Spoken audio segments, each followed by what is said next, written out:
Hello and welcome to EACD classes. My name is Tawqirul Islam and I am your tutor for this course. Thank you so much for clicking on this video. Let's get started.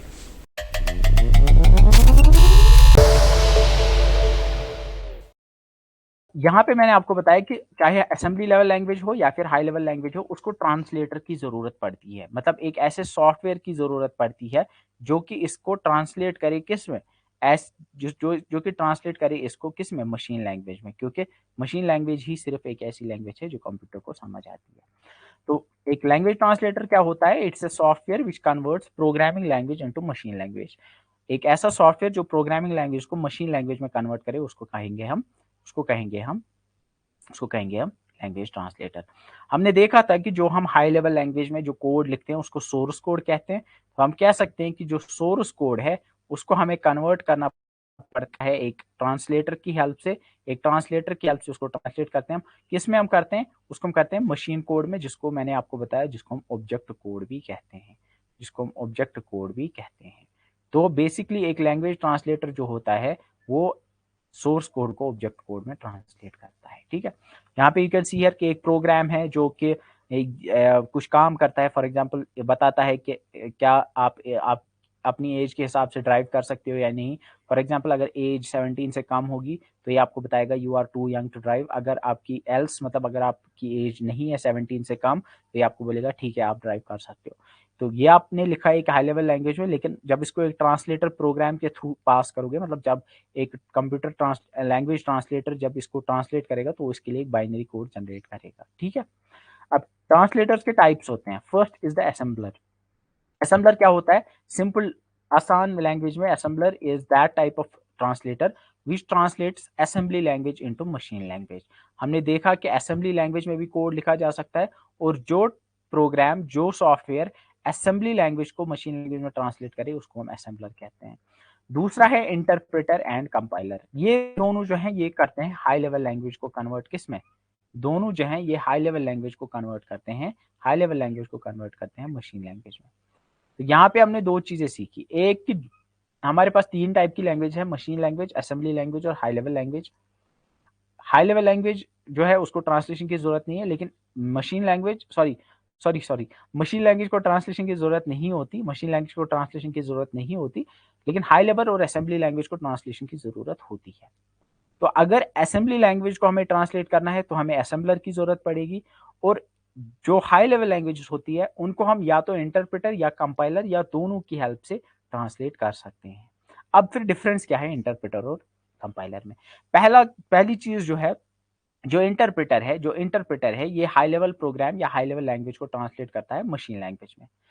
लेकिन यहाँ पे important चीज है, ये इसको convert करता है line by line. मतलब पहले एक लाइन को लेगा, उसको ट्रांसलेट करेगा, फिर दूसरी लाइन को, फिर उसको ट्रांसलेट करेगा। ठीक है, और अगर किसी लाइन पे फॉर एग्जांपल ये ट्रांसलेट कर रहा है पहली लाइन, दूसरी लाइन, और फॉर एग्जांपल अगर तीसरी लाइन पे इसको आया क्या, कोई एरर, मतलब एरर यहाँ पे दिखा के इसको ट्रांसलेटर को समझ आया कि हाँ इसने यहाँ पे ये लाइन सही से नहीं लिखी है, इसने सिंटैक्स गलत लिखा है, तो ये आपको वहीं पे एरर आपको शो करेगा, और आगे की जो लाइंस है, इसके आगे की जो लाइंस है 4-5 वो ये ट्रांसलेट ये बोलेगा पहले इसको ठीक करो। तो पहली बात जो इंटरप्रेटर में याद रखनी है वो ये है कि it converts high level programme into machine language, and second thing is कि ये ट्रांसलेट करता है लाइन बाय लाइन। ठीक है, ये यूजुअली स्लो होता है और ये कम मेमोरी स्पेस को ऑक्यूपाई करता है। कंपाइलर जो होता है ये भी हाई लेवल लैंग्वेज को मशीन लैंग्वेज में ट्रांसलेट करता है, लेकिन ये वन गो में ट्रांसलेट करता है, ये पूरे प्रोग्राम को एक साथ ट्रांसलेट करता है। और यहाँ पे फॉर एग्जांपल लाइन नंबर 3 में आया था एरर, तो 4-5-6 उसके बाद वाली लाइंस नहीं एग्जीक्यूट हुई थी, लेकिन कंपाइलर चूंकि एक साथ करेगा तो ये आपको बताएगा तीसरी वाली लाइन में एरर है, फिर चौथी पांचवी उनको एग्जीक्यूट करेगा, और फिर अगर सिक्स्थ लाइन में भी एरर होगा ये आपको बताएगा हाँ सिक्स्थ वाली लाइन में भी आपको एरर आया है, क्योंकि ये एक साथ पूरे प्रोग्राम को ट्रांसलेट करता है। तो यहाँ पे इंपॉर्टेंट बात जो आप याद रखो, assembler translates assembly language into machine language. Interpreter और कंपाइलर दोनों हाई लेवल लैंग्वेज को ट्रांसलेट करते हैं मशीन लैंग्वेज में, और डिफरेंस है कि interpreter line by line translate करता है, और जो कंपाइलर होता है ये वन गो में मतलब एक साथ पूरे प्रोग्राम को ट्रांसलेट करता है। आई होप ये चीज़ आप समझ रहे होंगे। ठीक है, तो इंपॉर्टेंट चीज़ें जो हमने पढ़ी वो हमने पढ़ी टाइप्स ऑफ लैंग्वेजेस, उसमें हमने 3 देखी, और उसके बाद हमने देखा टाइप्स ऑफ लैंग्वेज ट्रांसलेटर्स को। अब हम मूव करते हैं सम हाई लेवल लैंग्वेजेस पर। कुछ इंपॉर्टेंट हाई लेवल लैंग्वेजेस हैं जिनके बारे में आपको थोड़ा पता होना चाहिए। इसमें सबसे इंपॉर्टेंट जो आप याद रखोगे वो नीचे से हम आएंगे। पाइथन लैंग्वेज है, इसमें आप याद रखोगे पाइथन लैंग्वेज को किसने डेवलप किया था, इसको किसने बनाया था। इसको बनाया था रोजम नाम के एक शख्स ने, जिसका पूरा नाम था ग्विडो वैन रोजम। तो रोजम आप याद रखना, रोजम जो है इसने पाइथन लैंग्वेज को डेवलप किया था। इसके बाद दूसरी बात जो इसके बारे में याद रखनी है कि ये लैंग्वेज जो है ये कंपाइल्ड एंड इंटरप्रेटेड बोथ है, मतलब इसको कंपाइलेशन की जरूरत भी पड़ती है और इंटरप्रेटेड, या इसका मतलब है कि कुछ पार्ट इसका कंपाइल होता है। अगर कोई प्रोग्राम आपने पाइथन में लिखा तो उसका कुछ हिस्सा कंपाइल होगा और कुछ हिस्सा उसका इंटरप्रेट होगा, ठीक है। मतलब कुछ हिस्से को कंपाइलर कंपाइल करता है और कुछ हिस्से को इंटरप्रेटर इंटरप्रेट करता है, ठीक है। क्योंकि ये हाई लेवल लैंग्वेजेस हैं, सारी हाई लेवल लैंग्वेज, तो इनमें या तो कंपाइलर यूज होगा या तो इंटरप्रेटर, लेकिन इनमें दोनों की भी जरूरत पड़ती है, ठीक है। पाइथन में कुछ अगर आप प्रोग्राम लिखोगे तो एक हिस्सा उसका कंपाइल होगा और एक हिस्सा इंटरप्रेट होगा। जावा का आप याद रखना, इसको इसको डेवलप किया था जेम्स गॉसलिंग ने। ये पूछा जाता है, ये दो चीजें आप याद रखोगे, एक रखोगे याद इसका डेवलपर कौन था, और दूसरा आप याद रखोगे कि इसको इसका नेचर क्या है, मतलब इसको क्या कंपाइल किया जाता है या क्या इसको इंटरप्रेट किया जाता है, ठीक है। ठीक है। इसके बाद सी प्लस प्लस का इसको आपको याद रखना है, उसका नाम था जॉन स्ट्रॉस्ट्रप। स्ट्रॉस्ट्रप आप याद रखोगे STROUSTRUP। स्ट्रॉस्ट्रप जो थे इन्होंने C plus plus language develop की और ये कंपाइलड लैंग्वेज है। ऐसे ही सी का बहुत पूछते हैं, सी को बनाया डेनिस रिची नाम के एक शख्स ने। डेनिस रिची हमने लास्ट लेक्चर में भी देखा था, जिन्होंने यूनिक्स ऑपरेटिंग सिस्टम बनाया था, और ये भी एक कंपाइलड लैंग्वेज है। इसके बाद पैस्कल नाम की एक लैंग्वेज थी, ये इसके डेवलपर मुझे नहीं लगता पूछने की याद रखने की जरूरत है, लेकिन ये जो चार हैं इनके डेवलपर्स आपको याद होने चाहिए। और यहाँ पे बेसिक की फुल फॉर्म याद रखना, बेसिक नाम की एक प्रोग्रामिंग लैंग्वेज थी जिसकी फुल फॉर्म है beginners all purpose symbolic instruction code. COBOL की फुल फॉर्म आप याद रखना, common business oriented language. Lisp को लिस्प प्रोसेसिंग कहते हैं। अल्गोल नाम की लैंग्वेज होती थी, एल्गोल की फुल फॉर्म एल्गोरिथमिक लैंग्वेज है। और फोर्ट्रान नाम की एक लैंग्वेज होती थी जिसकी फुल फॉर्म फॉर्मूला ट्रांसलेशन होता था। These are the important language. तो इसमें जो चीज मैंने आपको बताई याद रखनी है वो याद रखना, ठीक है। Next we have generation of languages. Generation of languages के ऊपर क्वेश्चन नहीं आया है, फिर भी मैं बताऊंगा कि जनरेशन, जैसे हमने कंप्यूटर की जनरेशन पढ़ा था, exactly we have the generation of languages. Excuse me one second. First generation languages कहा जाता है मशीन लैंग्वेज को। मशीन लैंग्वेज जो है उसको फर्स्ट जनरेशन, जितनी भी मशीन मतलब बाइनरी लैंग्वेज को फर्स्ट जनरेशन लैंग्वेज कहा जाता है, क्योंकि पहले जब कंप्यूटर बने थे उनमें प्रोग्राम सिर्फ बाइनरी में ही लिखे जा सकते थे। उसके बाद जो असेंबली लैंग्वेज है उसको सेकंड जनरेशन ऑफ लैंग्वेजेस में रखा जाता है, मतलब असेंबली लैंग्वेजेस को कहा जाता है ये सेकंड जनरेशन ऑफ लैंग्वेज है। उसके बाद थर्ड, फोर्थ और फिफ्थ वाली में हाई लेवल लैंग्वेजेस आती हैं। थर्ड वाली में आती हैं C++ और जावा जैसी लैंग्वेजेस। फोर्थ जनरेशन में आती है हाई लेवल लैंग्वेजेस ही, लेकिन इसमें पाइथन और VB स्क्रिप्ट या सीक्वल जैसी लैंग्वेजेस आती हैं। और जो फिफ्थ जनरेशन है इसमें विजुअल प्रोग्रामिंग, जिसमें विजुअल बेसिक जैसी लैंग्वेज आती हैं, वो कंसिडर की जाती हैं। बस इतना याद रखना कि फर्स्ट जनरेशन में असेंबली, फर्स्ट जनरेशन लैंग्वेजेस में मशीन लैंग्वेज आती है, सेकंड जनरेशन में असेंबली, और थर्ड फोर्थ फिफ्थ में आती हैं आपकी हाई लेवल लैंग्वेज, ठीक है। इंपॉर्टेंट है प्रोग्रामिंग एरर्स, इस पे क्वेश्चन पूछा जाता है। अब जब प्रोग्राम लिखे जाते हैं, जब किसी भी लैंग्वेज में, यूजुअली हाई लेवल लैंग्वेज में जब प्रोग्राम लिखे जाते हैं तो उसमें एरर आ सकता है। तो उस एरर को प्रोग्रामिंग टर्मिनोलॉजी में बग कहते हैं। इंपॉर्टेंट है, याद रखोगे कि an error in a program is called a bug.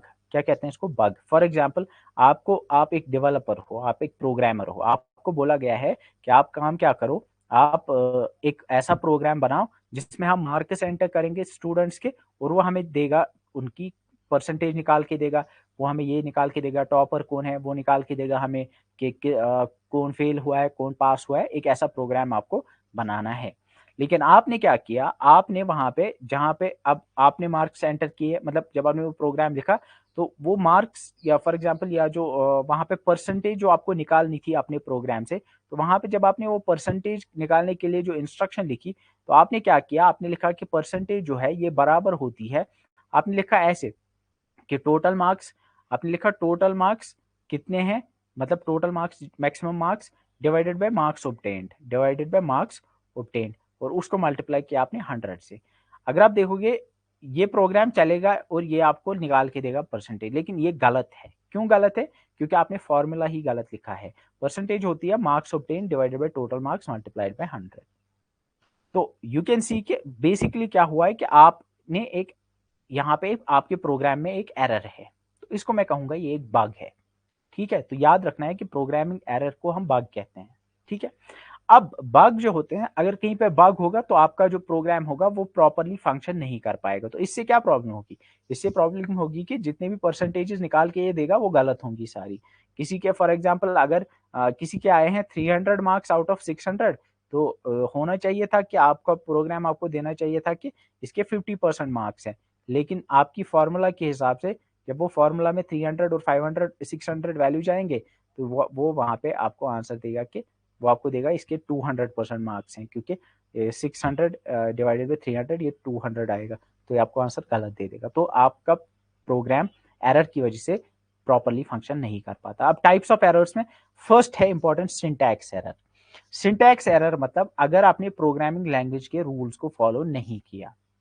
For example programming language का रूल है कि अगर आपको दो नंबर्स को ऐड करना है तो आपको पहले नंबर लिखना है, फिर बीच में आपको लिखना है कि क्या बीच में आपको ऑपरेटर लिखना है, मतलब प्लस लिखना है, और फिर तीसरा नंबर लिखना है। लेकिन आपने क्या किया, आपको दो नंबर्स को ऐड करना था, आपने पहले लिखा 5, फिर लिखा 2 और बाद में लिखा आपने प्लस। तो यहाँ पे ये गलत है। क्यों गलत है? क्योंकि रूल आपने फॉलो नहीं किया। So this would be called as a syntax error. इसको कहेंगे हम सिंटैक्स एरर। तो सिंटैक्स एरर क्या है? Syntax error is the type of error which occurs when the rules of the programming language are not followed. दूसरा होता है semantic error. Semantic error होता है कि आपने रूल तो फॉलो किया, लेकिन आपने कुछ ऐसी चीज लिखी जिसका कोई मतलब ही नहीं, या जो बेमतलब की होगी, या जो कंपाइलर को समझ ही नहीं आएगा। फॉर एग्जाम्पल, आपको पता है कि जब भी दो दो चीजों को ऐड करना है तो पहले लिखना है किसको ऐड करना है, फिर लिखना है प्लस, और फिर लिखना है किसके साथ उसको ऐड करना है। लेकिन आपने क्या किया, आपने 5 और ए को ऐड कर दिया। ऐसे तो ठीक है। क्यों ठीक है? क्योंकि चलो रूल है कि जब भी ऐड करोगे पहले वाला नंबर लिखोगे फिर दूसरे वाला। लेकिन आपने क्या किया, आपने यहाँ पे ए लिखा। ए को तो ऐड नहीं कर सकते हैं, तो ये एक मीनिंगफुल ऑपरेशन नहीं है। ऑल्दो आपने रूल फॉलो किया, लेकिन ये मीनिंगफुल नहीं है, क्योंकि 5 और ए को ऐड कर ही नहीं सकते हैं। तो यहाँ पे जो एरर आएगा ये सिमेंटिक एरर आएगा। तो याद रखना, semantic errors are reported by the compiler. ये कंपाइलर आपको तब रिपोर्ट करेगा, या कंपाइलर आपको तब बताएगा कि सिमेंटिक एरर आया है, जब स्टेटमेंट्स लिखे जाएंगे ऐसे जो मीनिंगफुल नहीं होंगे, जिनका मतलब नहीं होगा। ठीक है, तो सिंटैक्स एरर जब रूल्स फॉलो नहीं होंगे, सिमेंटिक एरर जब मीनिंगफुल सेंटेंसेस या मीनिंगफुल इंस्ट्रक्शन नहीं लिखी जाएंगी। उसके बाद होते हैं लॉजिकल एरर्स और run time errors. Logical errors होते हैं जब आप ऐसा कुछ लिखोगे जिससे आपका आउटपुट गलत आएगा, मतलब आपके लॉजिक में ही गलती थी। आपने सारे रूल्स फॉलो किया, आपने सब कुछ सही किया, प्रोग्राम आपका चला भी, लेकिन आपको ये गलत रिजल्ट दे देगा, गलत आउटपुट दे देगा। फॉर एग्जाम्पल, आपको एरिया निकालना था एक रेक्टेंगल का, तो आपने क्या किया, आपने लिखा area is equal length plus breadth. ये सिमेंटिकली भी करेक्ट है, सब करेक्ट है। अब बोलोगे आप एल और बी को कैसे करेंगे? एल मतलब लेंथ का जो वैल्यू होगा, फॉर एग्जाम्पल ब्रेड्थ मतलब बी का जो वैल्यू होगा। सिमेंटिक्स भी सही है, सिंटैक्स भी सही है, लेकिन यहाँ पे आपने क्या किया, जब आप ये प्रोग्राम चलाओगे ना, ये चलेगा, लेकिन ये आपको रिजल्ट देगा गलत। क्यों रिजल्ट देगा गलत? क्योंकि आपकी फॉर्मूला ही गलत है। फॉर एग्जाम्पल, अगर एल का वैल्यू 4 होगा और बी का वैल्यू अगर 6 होगा, ऐसा रेक्टेंगल जिसकी लेंथ 4 है और लेंथ 4 है और ब्रेड्थ 2 है, तो आपका जो एरिया है वो कितना आना चाहिए? 4 इंटू 2 8, लेकिन आपको ये प्रोग्राम देगा कितना? 4 प्लस 2 6। तो आपका इसने आउटपुट दिया गलत। इसने आपको आउटपुट दिया गलत।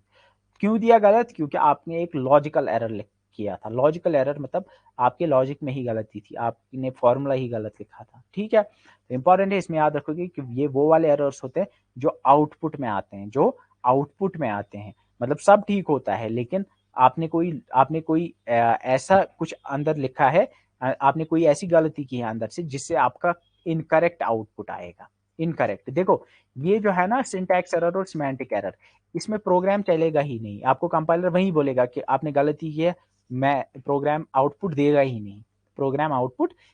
नहीं। लॉजिकल एरर में आउटपुट देगा, लेकिन वो गलत होगा। ठीक है, इसके बाद रन टाइम एरर होता है। रन टाइम एरर होता है जब आप कोई ऐसे जब आप प्रोग्राम रन करोगे, तो रन करने के दौरान कोई ऐसा ऑपरेशन होगा जो कि इलीगल होगा। फॉर एग्जाम्पल, आपने कहीं पे लिखा कि 5 को 0 से डिवाइड कर दिया, कंप्यूटर तो वो कर ही नहीं सकता, वो गलत है ना, वो कर ही नहीं सकता, मतलब this is something that is illegal. तो यहाँ पे जो एरर आएगा वो रन टाइम एरर आएगा। तो याद रखना है रन टाइम एरर्स आकर जब आप एग्जीक्यूट कर रहे होते हो प्रोग्राम, उसी टाइम कोई एक ऐसा ऑपरेशन होता है जो कि इलीगल ऑपरेशन होता है, उसको हम कहते हैं रन टाइम एरर। ये आप याद रखोगे, वहां पे क्वेश्चन आते हैं कि for example the type of error which occurs when statements when non-meaningful statements are written in a program. So you should know that semantic. The type of error which occurs when the rules of the programming are not followed. You should know that syntax error. The type of error which occurs in the which gives you the incorrect output. जो आपको incorrect output देता है वो आपका logical error है. The type of error which occurs with the illegal operation during the execution of the program. तो आपको याद रखना है ये runtime error है. ठीक है. अब कुछ टर्म्स हैं, these two are the last two slides, इनको मैं जल्दी से खत्म करूंगा, जो है प्रोग्रामिंग के related important. First is the reserved keywords. Reserved keyword क्या होते हैं? ये कुछ ऐसे वर्ड्स होते हैं जो प्रोग्रामिंग लैंग्वेज में अपने लिए होते हैं या जो कि रिजर्व होते हैं। फॉर एग्जाम्पल ऐसे आप याद रखो, बस इतना याद रखो कि ये वो वाले वर्ड्स होते हैं जो किसी प्रोग्रामिंग लैंग्वेज में रखे हुए होते हैं। फॉर एग्जाम्पल से जावा लैंग्वेज में या ये वाली एक लैंग्वेज है फॉर, इसमें फॉर लिखा है। ये फॉर जो है ये एक कीवर्ड है क्योंकि इसका कुछ मतलब है इस लैंग्वेज के अंदर। यहाँ पे ये लिखा है इंट, इंट एक कीवर्ड है क्योंकि इस इंट का मतलब इंटीजर होता है इस प्रोग्रामिंग लैंग्वेज में। ठीक है। अब किसी कोई और लैंग्वेज होगी जिसमें इंटीजर का मतलब इंटीजर को ऐसे लिखा जाता है, INTEGR है, इंटीजर पूरा लिखा जाता है। तो वहां पे इंटीजर कीवर्ड होगा INTEGR और यहाँ पे कीवर्ड होगा INT। ठीक है। तो इंटीजर, ये कीवर्ड क्या होता है? एक पर्टिकुलर वर्ड जिसका कुछ मतलब होता है programming language. Then there is pseudo code. Pseudo code code होता है लेकिन फॉल्स कोड। मतलब अगर आपको फॉर एग्जांपल जावा लैंग्वेज में या किसी एक पर्टिकुलर लैंग्वेज में अगर आपको एक प्रोग्राम लिखना है तो आपको उसके रूल्स बराबर फॉलो करने पड़ेंगे और वो प्रोग्राम लिखना पड़ेगा। लेकिन स्यूडो कोड क्या होता है? आप रफली ऐसे लिखोगे, आप लिखोगे ऐसे, फॉर एग्जांपल ऐड, आप लिखो ऐसे ऐड द टू नंबर्स, फिर लिखोगे आउटपुट द रिजल्ट। तो आपने ऐसे लिखा कि एक प्रोग्राम लिखा आपने, लेकिन ये जो है ये कोई किसी पर्टिकुलर लैंग्वेज में नहीं लिखा हुआ है। तो ये जो है इसमें आप रफली कुछ भी लिख देते हो, कुछ भी नहीं, मतलब रफली आप लिखोगे अपने हिसाब से कुछ, लेकिन ये किसी पर्टिकुलर लैंग्वेज के रूल्स को फॉलो नहीं करते हैं। ठीक है। जैसे एल्गोरिदम मैंने लिखा था ना, वो ऐड टी टू इट या पुअर वाटर, जो भी मैंने लिखा था उसमें एग्जैक्टली अपने हिसाब से लैंग्वेज में कुछ लिख दोगे। इनफॉर्मल वे में जब आप कुछ लिखते हो जो कि कोई एक पर्टिकुलर सिंटैक्स फॉलो नहीं करेगा, उसको मैं कहूंगा क्या? Pseudo code. उसके बाद कंट्रोल स्ट्रक्चर मुझे लगता है इंपॉर्टेंट, लेकिन लूपिंग याद रखना। आप लूपिंग होता है, लूप कहते हैं जब आप कोई स्टेटमेंट अपने प्रोग्राम में रिपीट करवाना चाहते हो, बार बार उसको चलाना चाहते हो, उसको मैं कहूंगा लूपिंग। फॉर एग्जाम्पल अगर मुझे अपना नाम 10 बार रिपीट करना है तो मैं एक लूप बनाऊंगा। क्या बनाऊंगा? मैं एक लूप बनाऊंगा। तो जब मैं एक लूप उसमें बनाऊंगा फिर मैं जितनी बार उसको प्रिंट करना चाहूँ उतना करा सकता हूँ। फॉर एग्जाम्पल यहाँ पे एक प्रोग्राम है जो कि 10 नंबर्स को प्रिंट करता है। तो यहाँ पे यू कैन सी हियर, यहाँ पे लिखा है for int i is equal to 0, i less than 10, i plus plus, मतलब यहाँ पे फिर लिखा है वैल्यू ऑफ i इज, ये इस i के वैल्यू को प्रिंट कराता जाता है। तो यू कैन सी पहले i का वैल्यू 0 होगा, फिर 2 3 4 5 6 ऐसे करते हुए 10 तक जाएगा। तो ये वाला जो स्टेटमेंट है ये 10 बार चलेगा। कहने का मतलब है कि जब आप कोई स्टेटमेंट रिपीटेडली एग्जीक्यूट कराना चाहते हो उसके लिए एक लूप होता है। लूप क्या होता है? लूप याद रखोगे, loop is basically an statement और स्टेटमेंट्स और block statements which are executed multiple times. कोई ऐसा स्टेटमेंट जो एक से ज्यादा बार एग्जीक्यूट होगा उसको लूप कहा जाता है। बस इतना याद रखना। उसके बाद ऊप्स याद रखना, इसकी फुल फॉर्म याद रखना, ऑब्जेक्ट ओरिएंटेड प्रोग्राम। इतना काफी होगा आपके लिए। ऊप्स की फुल फॉर्म याद रखना, OOP, इसका मतलब होता है ऑब्जेक्ट ओरिएंटेड प्रोग्रामिंग। ठीक है। डीबगिंग इंपॉर्टेंट है। डीबगिंग का मतलब होता है, बग क्या कहा था मैंने? एरर को कहा था। तो डीबगिंग मतलब एरर्स को निकालना।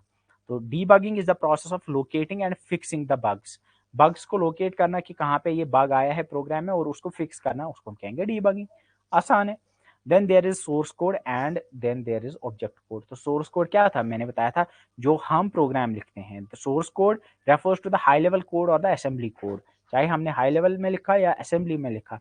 जो ह्यूमंस लिखते हैं, जो प्रोग्रामर्स लिखते हैं, उसको कहा जाता है सोर्स कोड। और फिर जब उसको कन्वर्ट किया जाता है मशीन लैंग्वेज में, उसको कहा जाता है object code.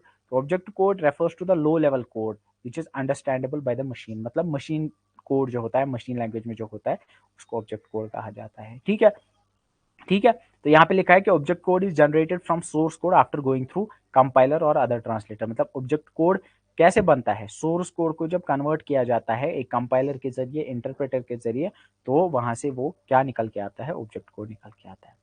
So with this we have covered all this. तो अगर आपको कोई चीज समझ नहीं आई यू कैन आस्क, और इसके अलावा आपको ये पीडीएफ मिल जाएगी, इससे भी आप पढ़ सकते हो। इसमें इंपॉर्टेंट चीजें आप याद रखोगे, एल्गोरिदम क्या होता है इसकी डेफिनेशन पता होनी चाहिए, फ्लो चार्ट की डेफिनेशन क्या होती है, फ्लो चार्ट में इन सिंबल्स को याद रखना, कौन सा सिंबल किस चीज को रिप्रेजेंट करता है। कंप्यूटर प्रोग्रामिंग में आप याद रखोगे प्रोग्रामिंग लैंग्वेज के क्या टाइप्स होते हैं, इसमें आप याद रखोगे हाई लेवल लैंग्वेजेस कुछ important like COBOL, Fortran, C plus plus, Java, Python, इनके नाम याद रखोगे कि ये हाई लेवल लैंग्वेजेस है। पता होना चाहिए मशीन लैंग्वेज क्या होता है, असेंबली लैंग्वेज क्या होता है, हाई लेवल लैंग्वेज क्या होता है। इसमें मैंने बताया लो लेवल जो मशीन लैंग्वेज होती है मतलब बाइनरी, इसको ट्रांसलेशन की जरूरत नहीं है, ये क्लोजेस्ट होती है टू हार्डवेयर। असेंबली में मैंने आपको बताया इसमें निमोनिक्स यूज होते हैं। दूसरी चीज मैंने बताई कि इसमें हम रजिस्टर्स पे डायरेक्टली काम करते हैं, हम सीधे बताते हैं इसको रजिस्टर यहाँ से यहाँ लेके आओ, ये वाली चीज। इसमें ट्रांसलेशन की जरूरत पड़ती है और इसको कौन ट्रांसलेट करता है, असेंबलर ट्रांसलेट करता है। हाई लेवल लैंग्वेजेस जो होती हैं ये ह्यूमन लैंग्वेजेस के जैसी होती हैं, ये आसान होती हैं, सिंपल होती हैं, और इम्पॉर्टेंट चीज़ है कि इसमें भी ट्रांसलेशन की जरूरत पड़ती है और इसमें या तो इंटरप्रेटर या फिर कंपाइलर ट्रांसलेट करेगा। और फिर इसके बाद हमने देखा एरर्स, एरर्स में इसके बाद हमने देखा ट्रांसलेटर्स, ये आपको आया समझ। इसमें असेंबलर है था, इंटरप्रेटर और कंपाइलर था। असेंबलर असेंबली लैंग्वेज को ट्रांसलेट करता है मशीन लैंग्वेज में, इंटरप्रेटर और कंपाइलर ये दोनों करते हैं high level to machine language. फर्क ये है कि इंटरप्रेटर लाइन बाय लाइन करता है और कंपाइलर जो होता है वो वन गो में एक साथ पूरे प्रोग्राम को कन्वर्ट कर देता है। देन कुछ इंपॉर्टेंट हाई लेवल लैंग्वेज में मैंने आपको बोला पाइथन का डेवलपर, जावा का डेवलपर, सी प्लस प्लस, सी का डेवलपर कौन था और इनमें से कौन सी कंपाइल्ड है और कंपाइल्ड एंड इंटरप्रेटेड कौन है। इसके बाद हमने जनरेशन, मैंने आपको बोला उतना इंपॉर्टेंट नहीं है। प्रोग्रामिंग एरर्स में मैंने देखा सिंटैक्स और सिंटैक्टिकल एरर और सिमेंटिक एरर। सिंटैक्स एरर जब रूल्स ऑफ प्रोग्रामिंग फॉलो ना हो, सिमेंटिक एरर जब मीनिंगफुल सेंटेंसेस ना हो, लॉजिकल एरर जब आपके आउटपुट में कोई गलत आउटपुट जब आएगा, इनकरेक्ट आउटपुट आएगा, वो तब आएगा क्योंकि आपने अंदर से कोई गलती की होगी, गलत फॉर्मूला कुछ लिखा होगा। और रन टाइम एरर होता है जब कोई इलीगल ऑपरेशन परफॉर्म करते हो। और कुछ कुछ टर्म्स रिलेटेड थी, इसमें इंपॉर्टेंट टर्म थी लूप। लूप आप याद रखोगे, मैंने statement is executed repeatedly multiple times. उसके बाद फिर हमें आपको बोला डीबगिंग इंपॉर्टेंट है। डीबगिंग का मतलब एरर्स को आइडेंटिफाई करना और फिर लोकेट करना और उनको फिर फिक्स करना। सोर्स कोड, ऑब्जेक्ट कोड, इनके बीच का डिफरेंस मैंने आपको बोला। सोर्स कोड जो हम हाई लेवल या मशीन लैंग्वेज, हाई लेवल या असेंबली लैंग्वेज में जो कोड लिखते हैं वो सोर्स कोड हो गया। उसको ट्रांसलेट जब करते हैं इंटरप्रेटर या कंपाइलर की हेल्प से या असेंबलर की हेल्प से, तो हमें जो निकल के आता है वो होता है ऑब्जेक्ट कोड, या जिसको हम मशीन कोड भी कहते हैं। तो आई होप ये चीज़ें अब आपको समझ आ गई होंगी एंड आई होप कि इसमें आप कोई कन्फ्यूजन नहीं रही होगी।